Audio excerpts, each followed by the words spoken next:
بسم الله الرحمن الرحيم halkan waa xafiiska admissionka ama registrationka dhamaan bulshada Soomaaliyeed gaar ahaan ardayda Soomaaliyeed ee sanadkan soo qalin jabisay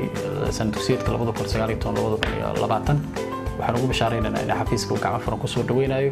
admissionka jaamacadana ay furan tahay sidoo kale waxaan rabaa inaan ku wargelino ardayda iyo macallimiin badan oo dalab noogu yimid jiro gaar ahaan kulliyadda educationka aad u daneynayo